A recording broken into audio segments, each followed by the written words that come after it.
తెలంగాణ రాష్ట్ర ముఖ్యమంత్రి కాల రాసే అవకాశం ఉందా? రెండవది, చంద్రబాబు నాయుడు గారిని టార్గెట్ చేస్తూ నిరంతరం చంద్రబాబు నాయుడు గారి శిష్యుడు అంటూ ఆంధ్రప్రదేశ్ మేలు చేయడానికి ఒక ప్రయత్నం చేస్తుందని చెప్పడం వెనుక ఉద్దేశం ఏంటి?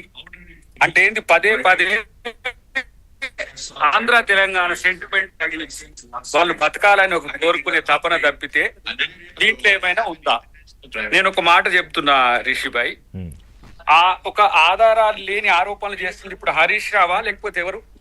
ఇప్పుడు మిగులు జలాల మీద ఇంతకుముందు పెద్ద ఆయన చెప్పిండు, మిగులు జలాల మీద లేకపోతే నికర జలాల మీద, వరద జలాల మీద ఒక చర్చ కృష్ణా రివర్ బోర్డు కు మేనేజ్మెంట్ కు ఉన్నది, అట్ ద సేమ్ టైం గోదావరికి కూడా ఉన్నది.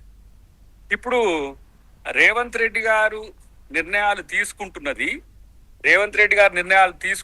తెలంగాణ రాష్ట్రానికి వ్యతిరేకంగా తీసుకుంటూ 2034 వరకు మేము ముఖ్యమంత్రులుగా ఉండగలుగుతామా? ఇంపాసిబుల్. అంటే ఎంత పిచ్చి ఆలోచనలు ఇవి. నువ్వు ఉన్నప్పుడు ఏం చేసినావు అని అంటే సమస్య మీకు తెలియదు. ఇప్పుడు 3000 టీఎంసీలో 4000 టీఎంసీలో సందర్భం వచ్చినప్పుడు, ఎల్లినా వచ్చినప్పుడు 2000 2500 ఉంటుంది, లానినా వచ్చినప్పుడు 6000 7000 టీఎంసీలు కూడా గోదావరి మనకు నీటిలో కలిసిపోయిన పరిస్థితి మనకు తెలుసు. కృష్ణా మీద కూడా ఇప్పుడు వరదలు వచ్చినాయి. కృష్ణా నీటి నికర జలాల మీద జరిగిన చర్చ కానీ లేకపోతే బ్రజేష్ కుమార్ మిశ్రా మిగులు జలాల మీద కానీ ఆ రోజు కేసీఆర్ కానీ కేటీఆర్ కానీ ఒక్క మాట మాట్లాడాలి. ఎందుకు మాట్లాడలే? 300 టీఎంసీలకు శ్రీశైలం దగ్గర ఒప్పుకున్నారు, అటువైపు నాగార్జున సాగర్ లో వాటా విషయంలో చర్చ లేదు. కేవలం వాళ్ళ యొక్క అప్పుడేంది మనోని పేరేమో ఉండే జగన్ ను సాటిస్ఫై చేయడానికి వైఎస్ రాజశేఖర రెడ్డి గారు ఏ తలంపు చేసిండో దాన్ని పక్కన పెట్టి జగన్ ను సాటిస్ఫై చేయడానికి రాయలసీమ ఎత్తిపోతల పథకానికి మనోడు పోయి రోజమ్మ కాడ కూర్చొని చేపల పులుసు తిని బేసిన్లు లేవు, బేసిజాలు లేవు అని ఏమన్నా మా ముఖ్యమంత్రి అన్నాడా?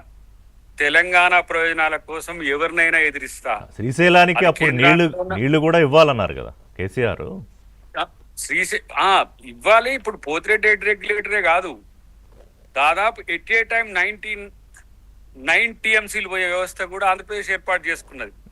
వాళ్ళు ఏ నీళ్లు తీసుకున్నా జల ఒప్పందాల ప్రకారమే, లేదంటే 2 రివర్ బోర్డ్ మేనేజ్మెంట్లు ఏవైతే 4 రాష్ట్రాలకు కలిసి ఉన్నాయో వాటికి సంబంధించి చుక్క నీరు ఎవరు ఎక్కువ తీసుకోవడానికి లేదు.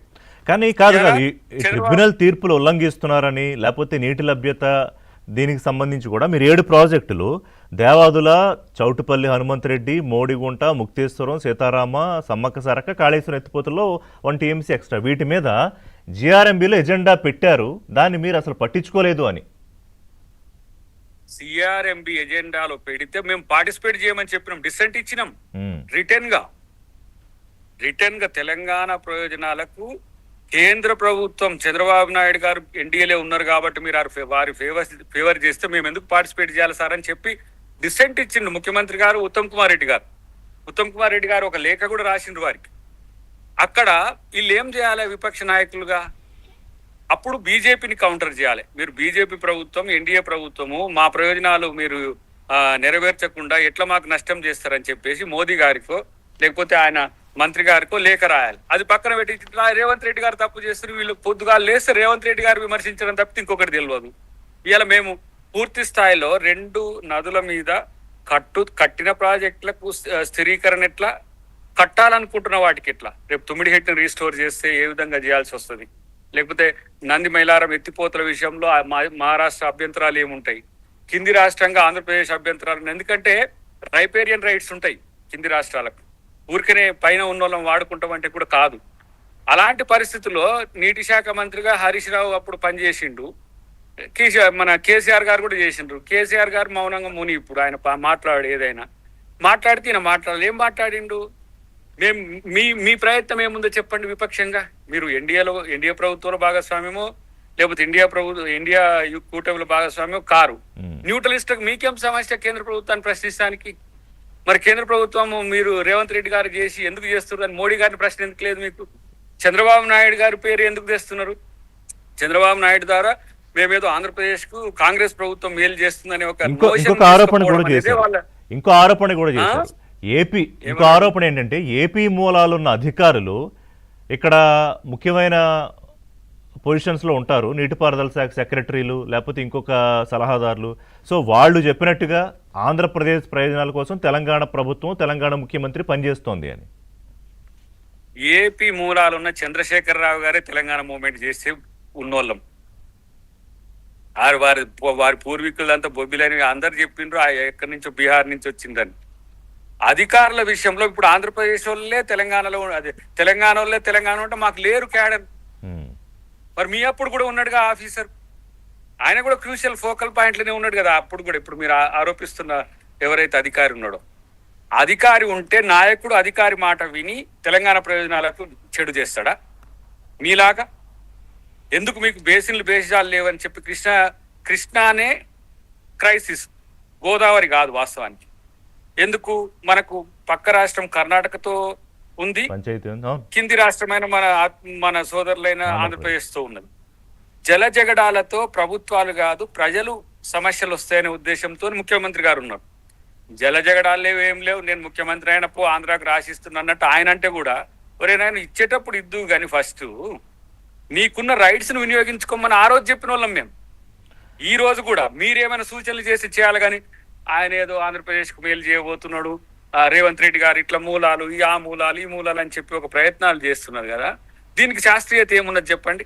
Before you go, Addanki Dayakar గారు, తుమ్మిడిహట్టి విషయం చెప్పండి. కాంగ్రెస్ మహారాష్ట్రలోను తెలంగాణలోను అధికారంలో ఉన్నప్పుడు